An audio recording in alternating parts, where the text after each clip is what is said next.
berhenti sebentar. Lihatlah sekelilingmu, siapa yang melihat, mendengar, merasa. Kamu mungkin berkata, itu aku. Tapi siapa aku ini? Sebelum namamu, ingatanmu, ceritamu, hanya ada kesadaran. Kehadiran yang hening. Ini pertanyaan sebenarnya. Siapa aku?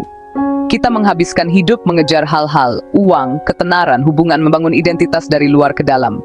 Tapi kadang, di saat-saat hening, ada bisikan kamu lebih dari sekadar ceritamu. Pertanyaan siapa aku?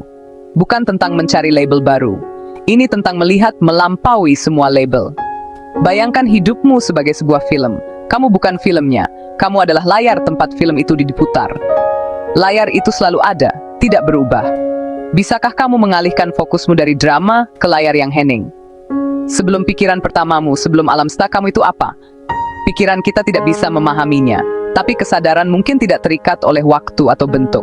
Ini bukan tentang menemukan jawaban di buku atau dari guru. Ini tentang masuk ke dalam diri dan mengalami sumber pertanyaan itu. Ini adalah momen tutup pintu yang paling intim dengan dirimu sendiri. Perjalanan dimulai dengan satu pertanyaan. Siapa yang menyadari semua ini? Jika kamu melihat dengan saksama, kamu akan menemukan jawabannya bukanlah sesuatu, melainkan sebuah kehadiran. Kehadiran itu adalah fondasi dari semua yang kamu alami. Sains mengatakan kesadaran adalah produk otak, jaringan neuron yang menyala. Tapi apakah radio itu sumber musik atau hanya penerima? Hancurkan radio, siarannya tetap berlanjut. Otak adalah alat instrumen. Tapi siapa musisinya? Sains bisa memetakan otak, tapi tidak bisa menemukan sang pengalam. Otak adalah antena, menyelaraskan sinyal kesadaran yang tak terbatas ke dalam pengalaman manusia. Ia menyaring realitas, tapi ia bukan sumbernya. Kamulah sumbernya. Kesadaran itu subjektif. Kamu hanya bisa mengetahuinya dari dalam. Karena kamulah itu. Otak adalah cermin, bukan wajah. Ketika otak rusak, sinyalnya terdistorsi, tapi siarannya tetap ada. Kesadaran hening yang kamu adalah tidak tersentuh oleh kekurangan otak. Gagasan ini membuka cara baru untuk melihat dirimu sendiri.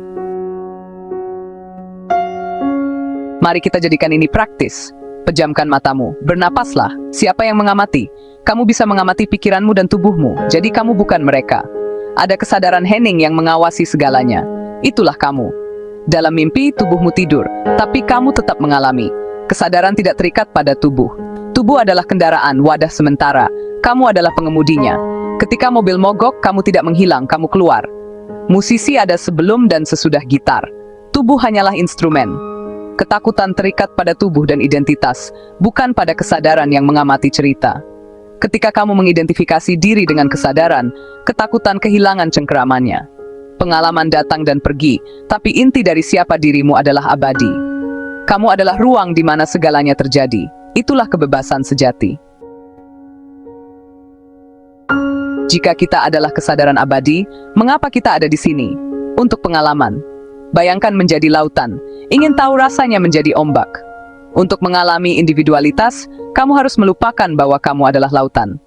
Kesadaran terpecah menjadi miliaran perspektif.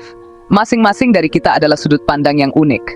Tujuannya bukan untuk mencapai, tapi untuk mengalami spektrum penuh menjadi manusia. Setiap kegembiraan, kesedihan, keberhasilan, dan kegagalan adalah kesadaran yang menjelajahi dirinya sendiri. Kita melupakan siapa diri kita untuk sepenuhnya memainkan peran kita. Perjalanan spiritual adalah mengingat apa yang selalu kamu miliki. Ombak mengingat bahwa ia adalah lautan. Permainan tidak berakhir, tapi hubunganmu dengannya berubah. Kamu bermain dengan lebih banyak kebebasan, kegembiraan, dan lebih sedikit ketakutan. Bagaimana kita mengingatnya? Bukan dengan berpikir lebih banyak, tapi dengan menemukan ketenangan. Keriuhan pikiran menciptakan ilusi pemisahan. Jalan kembali adalah melalui keheningan. Kamu tidak harus menghentikan pikiran, cukup berhenti percaya bahwa kamu adalah pikiranmu. Meditasi hanyalah kembali ke momen sekarang, lagi dan lagi. Dalam kehadiran murni, kamu merasakan sifat sejatimu, kedamaian, ketenangan, kelengkapan. Kehadiran ini selalu bersamamu, menunggu di balik kebisingan. Ini adalah latihan, seperti membangun otot. Drama dunia berlanjut, tapi ia tidak lagi mengendalikanmu. Pada akhirnya, perjalanan berakhir di mana ia dimulai di dalam dirimu, dalam kesadaran yang hening. Tutup pintu untuk kebisingan, dan buka pintu untuk dirimu sendiri.